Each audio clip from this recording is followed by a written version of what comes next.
Hello and welcome back to the Palace of Vishalgarh, dear listeners.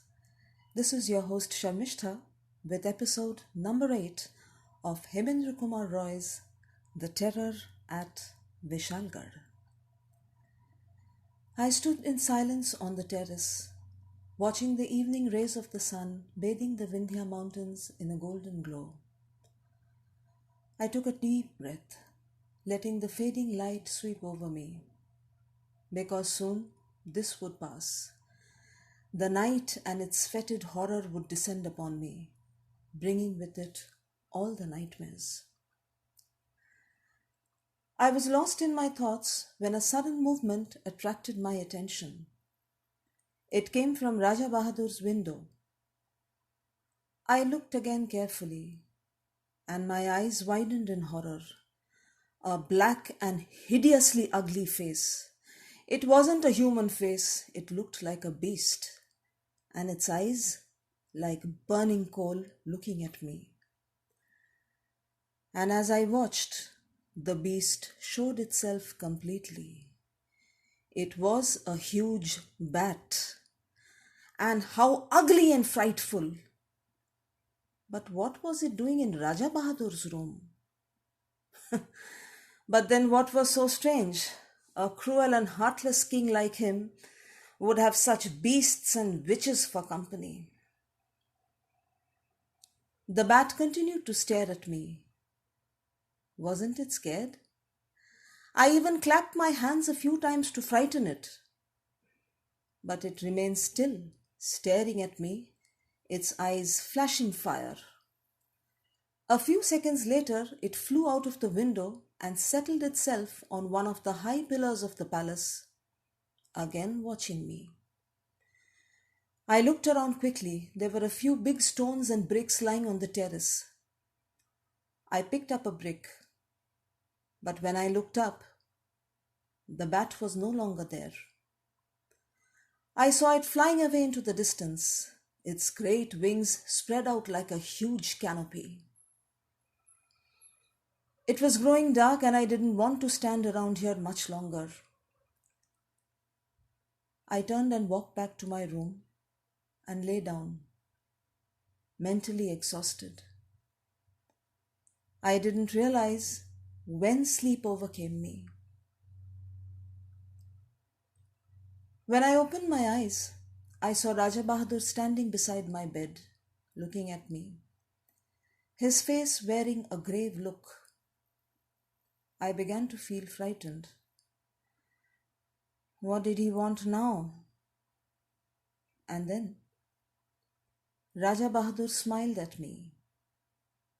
In a soft voice he said, "Binoy Babu, my friend, tonight is your last night in this house. Tomorrow morning you are free to return home. I have come to say goodbye to you, because I shall be going abroad tonight for some urgent work. But I shall make all arrangements for your journey tomorrow before I leave." I didn't want to stay in this palace by myself for one whole night.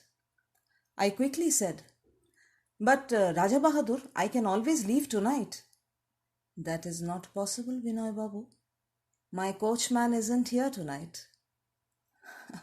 "But Raja Bahadur, with your kind permission, I can always make that journey back on foot." The king laughed. Not a mirthful laugh, but something sinister about it, as if a prelude to something fearful yet again. "Binoy Babu, you will leave without your luggage?" "I don't care about any luggage, Raja Bahadur. If need be, I'll send someone to pick it up later. I just want to leave." The king nodded slowly.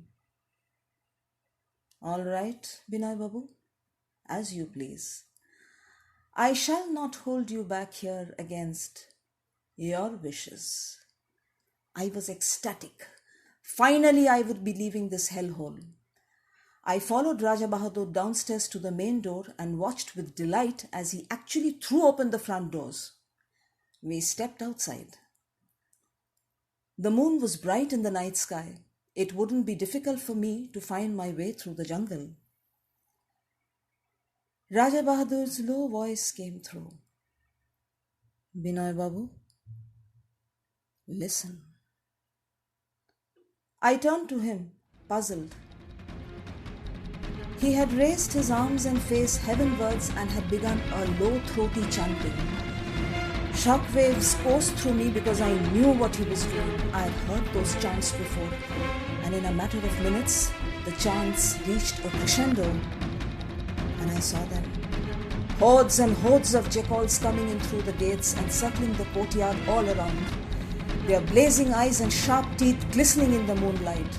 I tried to run indoors, but in one sharp move, Raja Bahadur caught my right arm in a vice-like grip. I didn't even try and make an effort to free myself. I had experienced the strength of his arms earlier. I knew what the consequence would be. All right, Raja Bahadur, stop this, please.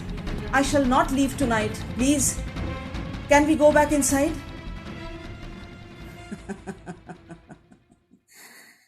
That sinister laugh of Raja Bahadur again.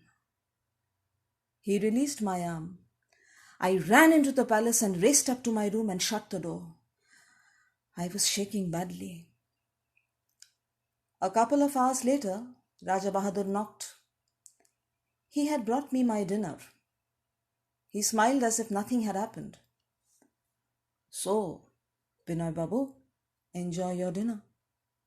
You will be leaving tomorrow as I promised. Take some rest too. I nodded silently. Raja Bahadur smiled and left. As I shut the door and locked it, I thought I heard a woman's laugh. Those witches again. I put an ear against the door and listened. A woman's voice whispered, "So, he's ours now." The king's voice, "No, not tonight. Let him be. Tomorrow night is your night. Tonight, I shall be finishing my work with him. Be patient and go now." So, this was the plan. There was to be no freedom for me. But no, I had to find a way to escape, somehow, and I would. I would have to go back to that room again, to that box. A ruthless Raja Bahadur, a man or a beast? Binoy did not know and didn't want to find out either. On his mind was only one word: escape. And our Binoy is going to try again, come what may, and however high the stakes. What will be his fate? Join me as I return soon with the final episode of this story. Till then,